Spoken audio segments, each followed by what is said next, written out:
First of all, a very good morning to all of you.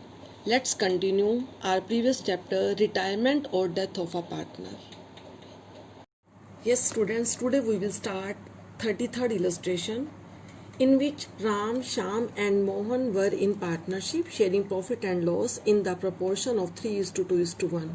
On 1st April 2018, Shyam retires from the firm. On that date, their balance sheet was as follows. Listen, balance sheet. सबसे पहले हम adjustment को देख के उनको consider करेंगे. First adjustment goodwill की valuation हम बाद में करेंगे. अभी हम रिवैल्यूएशन की सारी एडजस्टमेंट को कंसिडर करेंगे. Listen, next adjustment, expenses owing to be brought down to ₹37,500. कह रहे expenses owing means outstanding expenses को डाउन करके डिक्रीज करके 37,500 तक ले आओ. अब देखो एक्सपेंसेस ओइंग बैलेंस शीट में लाइबिलिटी साइड 45,000 गिवन है. एडजस्टमेंट में कह रहा है इसको डाउन करके 37,500 तक ले आओ. तो अब हमने देखना है कि हमें इस ट्रांजैक्शन के बिहाफ पे कितना लॉस या प्रॉफिट हो रहा है. तो लाइबिलिटीज हमारी डिक्रीज हो रही हैं. तो decrease in liability profits will be credited to revaluation account. तो 7,500 का प्रॉफिट हम कहाँ लिखेंगे? Revaluation account credit side by expenses owing 7,500. Next adjustment, investments are revalued at 72,000 rupees. Investment को रीवैल्यूड दोबारा से उसकी वैल्यू निकाल लिया है और अब उसकी वैल्यू कितनी है? 72,000. बैलेंस शीट के अंदर बुक्स के अंदर उसकी वैल्यू इन्वेस्टमेंट की कितनी है? 80,000. अब देखो हम कंपेयर करेंगे. अगर हमें प्रीवियस वैल्यू और एट प्रेजेंट वैल्यू दे रखी है तो कंपेयर करके हम प्रॉफिट और लॉस निकालते हैं. तो इन्वेस्टमेंट पहले बुक्स में है 80,000, एट प्रेजेंट है उसकी वैल्यू 72,000. तो हमें इन्वेस्टमेंट के बिहाफ पर 8,000 का लॉस हो रहा है. Losses will be debited to revaluation account. तो 8,000 कहाँ लिखेंगे? Revaluation account debit side to investment 8,000. उसके बाद आगे क्या कह रहा है? Ram took over investment at this value. Ram इसी वैल्यू पर इन्वेस्टमेंट को ले रहा है. तो अगर कोई पार्टनर एसेट टेक ओवर करता है तो उसको हम पीसीए में लिखते हैं. तो देखो एसेट लेंगे तो कैपिटल डिक्रीज होती है, decrease in capital partners capital account debit. तो इसको राम की कैपिटल अकाउंट की डेबिट साइड लिखेंगे 72,000. लिसन, देखो ये रहा टू इन्वेस्टमेंट राम के अकाउंट में 72,000. अब इन्वेस्टमेंट के बिहाफ पे बैलेंस शीट में कुछ भी नहीं लिखेंगे. क्यों? क्योंकि इन्वेस्टमेंट अब नील हो गई हैं. जो इन्वेस्टमेंट थी वो राम ने टेक ओवर कर ली है. Next adjustment, factory premises is to be revalued at ₹2,43,000. Factory premises की एट प्रेजेंट वैल्यू क्या है? 2,43,000. अब हम देखते हैं बैलेंस शीट में इसकी वैल्यू कितनी है, प्रीवियस वैल्यू कितनी है. तो फैक्ट्री प्रीमिसेस बुक्स के अंदर पहले 2,25,000 है, एट प्रेजेंट उसकी वैल्यू 243 है. अब इंक्रीज हो रही है तो हमें प्रॉफिट हुआ है. अब हम देखेंगे इंक्रीज कितने से हो रही है? 18,000 से. 243 माइनस 25 तो 18,000 का प्रॉफिट हो रहा है. इस प्रॉफिट को हम कहाँ लिखेंगे? Revaluation account credit side bye factory premises 18,000. साथ के साथ हम बैलेंस शीट में भी लिख देंगे. तो देखो एट प्रेजेंट फैक्ट्री प्रीमिसेस की वैल्यू कितनी है? 2,43,000. तो हम बैलेंस शीट में भी इसको 2,43,000 लिख देंगे. आगे देखो next, loose tools at ₹36. Loose tool की at present value 36, previous value 40, पहले 40,000 है अब 36 है. तो लूज टूल्स के बिहाफ पे हमें 4,000 का लॉस हो रहा है. प्रॉफिट और लॉस ऑन एसेट और liability firstly return in the revaluation account. तो यहाँ लॉस है तो इस 4,000 लॉस को हम कहाँ लिखेंगे? पहले रिवैल्यूएशन अकाउंट डेबिट साइड. और अब एट प्रेजेंट वैल्यू कितनी है? 36. तो इसको हम कहाँ लिखेंगे? Balance sheet asset side. तो loose tool 36,000 balance sheet asset side. Next transaction, provision for doubtful डेप्ट टू बी इंक्रीज्ड बाय ₹19,500. कहता है प्रोविजन को 19,500 से इंक्रीज कर दो, बढ़ा दो. यानी कि इसका मतलब 19,500 का हम प्रोविजन बना रहे हैं. तो हमें लॉस है, इसको कहाँ लिखेंगे? Revaluation account debit side to provision for doubtful डेब्ट 19,500। अब हमारा टोटल प्रोविजन कितना हो गया? डेटर्स 1,60,000, प्रोविजन 10,000 का प्रोविजन तो पहले ही बना हुआ है, 19,500 का प्रोविजन अब बनाया, तो इस प्रकार हमारा टोटल प्रोविजन 29,500 हो गया है। तो अब हम नई फर्म की जो बैलेंस शीट है उसमें प्रोविजन कितना लिखेंगे? देखो उसमें हम कैसे इसको कंसीडर करेंगे। डेटर्स 1,60,000 लेस प्रोविजन 29,500, 10,000 पहले था, 19,500 हमने अब बनाया, तो इस प्रकार 29,500 हो गया। तो 1,60,000 minus 29,500, total amount of debtors का आएगा 1,30,500। Next transaction, claim on account of workman compensation is ₹18,000। देखो वर्कमैन कंपनसेशन का कितना क्लेम है? 18। अब वर्कमैन कंपनसेशन रिजर्व हमें गिवन है, अगर रिजर्व गिवन है तो ये क्लेम हम उसी में से पे करेंगे। तो देखो रिजर्व में है 48, हमने अब कितना क्लेम देना है? 18। तो जितना क्लेम देना है वो अमाउंट तो जाएगा बैलेंस शीट में, और रिमेनिंग अमाउंट हम क्या करेंगे? पार्टनर्स में डिस्ट्रीब्यूट कर देंगे। तो 48,000 में से 18,000 तो क्लेम देना है, 18,000 बैलेंस शीट में जाएगा, और रिमेनिंग 30,000 हम पार्टनर्स में ओल्ड रेशियो में डिस्ट्रीब्यूट कर देंगे। तो by workman compensation reserve 15,000, 10,000 and 5,000। Okay, उसके बाद शाम बी पेड, ये पेमेंट की बात है।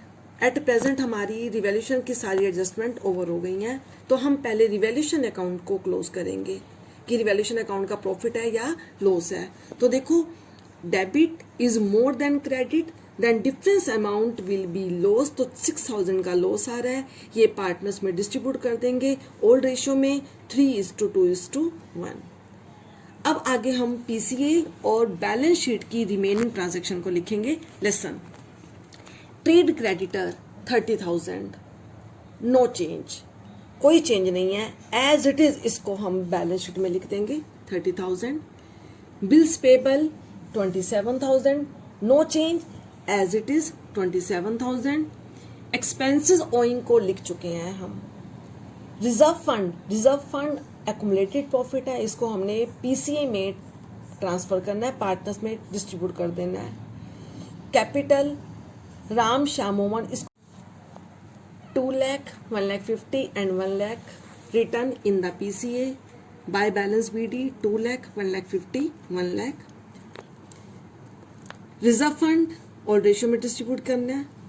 उसके बाद अब हम रिवैल्यूएशन का लॉस, तो रिवैल्यूएशन का लॉस 3,000, 2,000, 1,000। अब हम शाम की रिटायरमेंट है तो उसकी गुडविल की एंट्री करेंगे, एडजस्टिंग एंट्री। तो हमारी एंट्री होगी राम्स कैपिटल डेबिट, सबसे पहले हम शेयर निकालेंगे, शाम्स शेयर ऑफ गुडविल। हमें सम के अंदर goodwill of the firm B valued eight 2 times of average super profit of last 3 years। तो देखो हम गुडविल की कैलकुलेशन करेंगे। तो listen, goodwill average profit 6 lakh plus 5,50,000 plus 5,75,000 divided by 3, hence 5,75,000 average actual profit आए, एवरेज प्रॉफिट आए, ये रहे। तो सुपर प्रॉफिट कैसे निकलते हैं? एक्चुअल माइनस नॉर्मल, तो एक्चुअल प्रॉफिट है 5,75,000, नॉर्मल प्रॉफिट सम के अंदर हमें 5 लाख गिवन है, तो 5,75,000 minus 5 lakh is equal to 75,000। अब गुडविल कैसे निकालनी है? Super profit into number of year purchase, super profit 75,000 into 2 year purchase, 75,000 into 2, 1,50,000। तो टोटल गुडविल 1,50,000 आई है। अब हम शाम का शेयर निकालेंगे। Shyam's share of goodwill, Shyam's share of goodwill 1,50,000 into 2/6, 50,000। तो 50,000 राम और मोहन इसको कंपनसेट करेंगे अपनी गेनिंग रेशियो में, और उनकी गेनिंग रेशियो है 3:1। तो इस प्रकार अमाउंट आएगा 37,500 एंड 12,500। और हमारी जर्नल एंट्री क्या बनेगी? Ram's capital debit, Mohan's capital debit to Shyam's capital. अब इसको पीसीए में कैसे लिखेंगे? लेसन, पीसीए में शाम 50,000, तो तो शाम के अकाउंट में 50,000 जाएंगे, लेकिन शाम के क्रेडिट होने का रीजन कौन है? राम और मोहन। तो by Ram's capital by Mohan's capital 37,500 and 12,500। अब राम और मोहन डेबिट है तो इनको डेबिट करना है, तो राम और मोहन को डेबिट करना है। हमने ये रहा राम और मोहन डेबिट, इनके डेबिट का रीजन कौन है? शाम, तो पर्टिकुलर में क्या लिखेंगे? To Shyam's capital. अब सबसे पहले हमने रिटायरिंग पार्टनर के अकाउंट को क्लोज करना है, तो रिटायरिंग पार्टनर का टोटल करेंगे, इसका टोटल आया 2,45,000। और अब हमें लास्ट ट्रांजेक्शन में क्या गिवन है? Shyam be paid ₹50,000 in cash and balance due to him treated as a loan. कहते हैं हमें सम के अंदर क्लियर क्या है कि 50,000 तो कैश पे करो, रिमेनिंग अमाउंट को लोन में ट्रांसफर करो। अब हम देखते हैं शाम का कितना निकलता है ड्यू अमाउंट। 2,45,000 माइनस 2,43,000, इसमें से 50,000 तो इसको कैश पे कर देंगे और रिमेनिंग अमाउंट को हम कहाँ ट्रांसफर करेंगे? शाम्स लोन अकाउंट में। तो 2,45,000 माइनस 52 1,93,000 लोन में, और राम और मोहन का फिर हम बैलेंस निकाल लेंगे। अब हम बैलेंस शीट की रिमेनिंग ट्रांजैक्शन को लिखेंगे। कैप लोन, शाम्स लोन लाइबिलिटी है, तो शाम्स लोन 1,93,000। कैपिटल कॉन्टिन्यूड पार्टनर की कैपिटल लिखेंगे, तो कॉन्टिन्यूड पार्टनर कौन है? राम और मोहन, तो इनकी कैपिटल कितनी है? 1,55,000 एंड 1,09,000। अब एसेट साइड की रिमेनिंग आइटम्स, सिर्फ कैश रहता है, बाकी तो हम ट्रांजैक्शन लिख चुके हैं। तो कैश हमारे पास बैलेंस शीट के अंदर कितना है? 90,000। इसमें से 50,000 हमने पेमेंट कर दिया है, तो 90 माइनस 50 रिमेनिंग अमाउंट कितना आ जाएगा? 40,000। और उसके बाद अब हम इनकी और कौन सी ट्रांजैक्शन रह गई है देख लेते हैं, एक बार चेक कर लेते हैं। डेटर्स को लिख चुके हैं।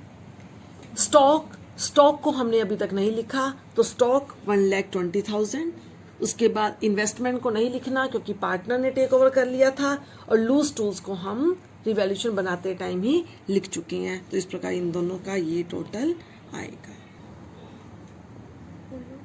Yes, now we start 34th illustration in which A and B are partners sharing profit in the ratio of A 3/6, B 2/6 and transfer to reserve 1/6।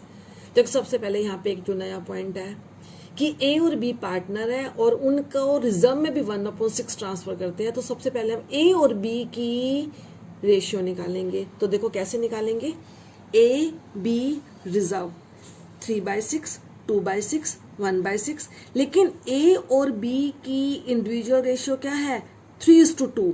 तो 3:2 मीन्स 3/5, 2/5 मीन्स हम 3/5 और 2/5 के अकॉर्डिंग डिस्ट्रीब्यूशन करेंगे। रिजर्व कोई पार्टनर नहीं है, तो उसका 1 शेयर था, अब हम इसको स्किप कर देंगे। हमने ये निकालना है A और B की इंडिविजुअल रेशियो क्या है? 3:2। अब हमने जो भी डिस्ट्रीब्यूशन करना है वो 3:2 की रेशियो में ही करना है। आगे देखो, the balance sheet as at lesson balance sheet. अब हम एडजस्टमेंट पे आएंगे। B retires the terms were number 1 goodwill is to be valued at ₹50,000। ये टोटल गुडविल है, इसको हम बाद में कंसीडर करेंगे। पहले हम रिवैल्यूएशन अकाउंट की ट्रांजैक्शन को लेंगे। Next transaction, value of patents is to be increased by ₹3,000। कहता पेटेंट्स को 3,000 से इंक्रीज कर दो। तो पेटेंट्स एसेट्स हैं, एसेट्स की वैल्यू इंक्रीज हो रही है, तो हमें प्रॉफिट होगा। प्रॉफिट को कहाँ लिखेंगे? Revaluation account credit side bye patents 3,000। Balance sheet में भी हम साथ के साथ ही इनको इंक्रीज और डिक्रीज करके लिख देंगे। तो देखो हमारे पेटेंट्स की वैल्यू इंक्रीज हुई है 3,000 से। हमारे पेटेंट्स की वैल्यू पहले कितनी है? 4,400 पहले है, 3,000 से इंक्रीज हो गई है, तो एट प्रेजेंट इनकी वैल्यू कितनी है? 7,400। तो न्यू फर्म की बैलेंस शीट में अब पेटेंट्स कितने से जाएंगे? 7,400 से। Next transaction, plant was found over valued bye ₹15,000। कहते हैं प्लांट 15,000 से ओवर वैल्यू किया गया था। मीन्स प्लांट की जो बुक्स के अंदर वैल्यू है वो 15,000 से ज़्यादा है। अगर ओवर वैल्यूड होती है कोई चीज़ तो उसको ठीक करने के लिए हम क्या करेंगे, डिक्रीज करेंगे। तो प्लांट 15,000 से ओवर है, इसको ठीक करने के लिए हम डिक्रीज करेंगे, यानी कि हमें प्लांट के यहाँ पे 15,000 का लॉस हो रहा है। तो इस लॉस को कहाँ लिखेंगे, revaluation account debit side to plant 15,000। हमारे प्लांट की वैल्यू 15,000 से हमने डिक्रीज कर दी। क्यों डिक्रीज की है, क्योंकि वो पहले ओवर थी, ज़्यादा थी। और बैलेंस शीट में अब इसको 15,000 से डिक्रीज करके लिखेंगे। प्लांट पहले 90,000 है, 15,000 से इसको डिक्रीज करेंगे तो बैलेंस शीट में अब ये प्लांट की वैल्यू कितनी आएगी, 75,000। Next transaction, provision for doubtful डेब्ट should be 5% on debtors and provision for discount should also be made on debtors and creditors at 3%। तो पहले हमने डाउटफुल डेब्ट का 5% प्रोविजन बनाना है। हमेशा ग्रोस पे बनाया जाता है, तो 20,000 का 5% 1,000, यानी कि अब हमारा प्रोविजन कितना होगा, 1,000। लेकिन 400 का प्रोविजन तो पहले ही बना हुआ है, हमारा प्रोविजन होना चाहिए 1,000, 400 का बना हुआ है, तो 600 का प्रोविजन हम और बनाएंगे। 600 का प्रोविजन बनाएंगे तो लॉस होगा। इसको हम कहाँ लिखेंगे, revaluation account debit side to provision for doubtful डेब्ट 600। बैलेंस शीट में भी साथ के साथ कर लेंगे। Debtors 20,000 less provision 1,000, 19,000। आगे हमें इसी ट्रांजैक्शन को कंटिन्यू करके कह रहा है कि डेटर्स पे 3% हमने डिस्काउंट का प्रोविजन भी बनाना है। +1 में हम ऑलरेडी कर चुके हैं कि पहले प्रोविजन फॉर डाउटफुल डेब्ट माइनस करते हैं, उसके बाद जो अमाउंट आता है उस पे हम डिस्काउंट निकालते हैं। तो 19,000 का 3% डिस्काउंट निकालेंगे तो 570 को डेटर्स में से माइनस करेंगे और 570 का लॉस है तो इसको हम कहाँ लिखेंगे, revaluation account debit side to provision for discount on debtors 3% on 19,570। Creditors पे भी हमने 3% का प्रोविजन बनाना है। तो क्रेडिटर्स हमारे 10,000 के हैं, 10,000 का 3% 300। डेटर्स का डिस्काउंट लॉस होता है, क्रेडिटर का डिस्काउंट हमें प्रॉफिट होता है। तो इस प्रॉफिट को कहाँ लिखेंगे हम, revaluation account credit side by provision for discount on creditor 300। अब बैलेंस शीट में भी इसको साथ के साथ हम लिख देंगे। तो क्रेडिटर्स हमारे 10,000 है, 10,000 के ऊपर 300 का डिस्काउंट है, तो बैलेंस शीट में 10,000 minus 300 9,700। Next transaction, out of insurance which was entirely debited to P&L 870 be carried forward as unexpired insurance। कहता है P&L अकाउंट में जो इंश्योरेंस डेबिट किया गया उसमें से 870 अनएक्सपायर्ड है, मींस प्रीपेड है। प्रीपेड इंश्योरेंस मींस हमारी एसेट, इंक्रीज इन एसेट तो हमें प्रॉफिट होगा। तो इसको हम कहाँ लिखेंगे, revaluation account credit side bye prepaid insurance 870 और इसको साथ के साथ हम बैलेंस शीट एसेट साइड भी लिख देंगे, prepaid insurance 870। Next transaction, investment were revalued at ₹16,000। Investment की रीवैल्यूड की है तो 16,000 है। इन्वेस्टमेंट हमारा पहले कितना है, 20,000, अब कितनी है 16। तो इन्वेस्टमेंट की बिहाफ पे हमें कितना लॉस हो रहा है, 4,000 का। तो जो लॉस है उसको तो रिवैल्यूएशन अकाउंट में डालेंगे। तो हमारा टू इन्वेस्टमेंट 4,000। आगे क्या कह रहा है, half of these investment were taken over by B. कहता है इसका हाफ बी ने टेक ओवर कर लिया है। तो 16,000 का हाफ 8,000 तो बी टेक ओवर कर लेगा। तो बी की कैपिटल अकाउंट की डेबिट साइड लिख देंगे हम साथ के साथ, टू इन्वेस्टमेंट 8,000। तो 8 हाफ रिमेनिंग इन्वेस्टमेंट फर्म के पास अभी भी हैं, तो उनको कहाँ लिखेंगे, फर्म की न्यू बैलेंस शीट में 8,000 इन्वेस्टमेंट यहाँ लिखेंगे हम। उसके बाद next, there is a claim for workman compensation to the extent of ₹5,000। कहते हैं वर्कर्स को कंपनसेट करना है 5,000 अब हम देखेंगे हमें प्रोविजन गिवन है, अगर प्रोविजन गिवन है तो वहां से बनाएंगे, अगर नहीं गिवन वर्कमैन कंपनसेशन रिजर्व तो फिर हम रिवैल्यूएशन अकाउंट से चार्ज करेंगे सारा अमाउंट। तो देखो वर्कमैन कंपनसेशन हमें बैलेंस शीट में नहीं दे रखा, तो इसका मतलब ये हमारा नया प्रोविजन बनेगा। तो इस लाइबिलिटी इंक्रीज हो रही है तो हमारा लॉस है तो इसको कहाँ लिखेंगे, revaluation account debit side to provision for workman compensation 5000, liability बढ़ रही है और इसको फिर हम कहाँ लिखेंगे, balance sheet liability side provision for workman compensation 5000। अब हमारी सारी रिवैल्यूएशन की ट्रांजैक्शन खत्म हो गई है, अब इसको हम क्लोज करेंगे और हम निकालेंगे कि प्रॉफिट है या लॉस है। तो हमें 21,000 का लॉस है, ये लॉस ए और बी में ट्रांसफर करेंगे, किस रेशियो में, 3:2 की रेशियो में।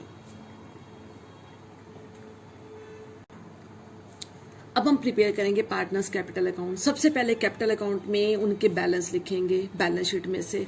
तो capital A 80, B 40, balance B D 80,000, 40,000। उसके बाद हमें सम के अंदर रिजर्व फंड गिवन है तो रिजर्व फंड को बांट देंगे ओल्ड रेशियो में 3/5 और 2/5। तो रिजर्व फंड 7200, 4800। अब हमें बैलेंस शीट के अंदर P&L भी गिवन है 24,000, ये भी हमारा अनडिस्ट्रीब्यूटेड प्रॉफिट है, इसको भी हमने क्या करना है, पार्टनर्स में बांट देना है 24,000 3:2 की रेशियो में बाय P&L। उसके बाद बैलेंस शीट के अंदर गुडविल अपीयर्ड है, इसका मतलब ऑलरेडी अपीयर्ड गुडविल है, ऑलरेडी अपीयर्ड गुडविल को सबसे पहले राइट ऑफ करते हैं। तो इसको राइट ऑफ करेंगे और कहाँ लिखेंगे, ए और बी की debit side to goodwill 9,000 and 6,000। उसके बाद अब हम आएंगे रिवैल्यूएशन के लॉस पे। तो रिवैल्यूएशन का लॉस 12,600, 8,400 क्रॉस आएगा टू रिवैल्यूएशन 12,600 एंड 8,400। अब हम रिटायरिंग पार्टनर की गुडविल की एंट्री करेंगे। रिटायरमेंट किसकी है, बी की। हमें सम के अंदर गुडविल की वैल्यूएशन 50,000 गिवन है, मीन्स टोटल गुडविल 50,000। अब हम बी का शेयर निकालेंगे, तो बी का शेयर कितना है, 2/5। तो बीज शेयर ऑफ गुडविल 50,000 इंटू 2/5 20,000। और इसको कौन कंपनसेट करेगा, ए। तो हमारी एंट्री क्या होगी, as capital debit to B.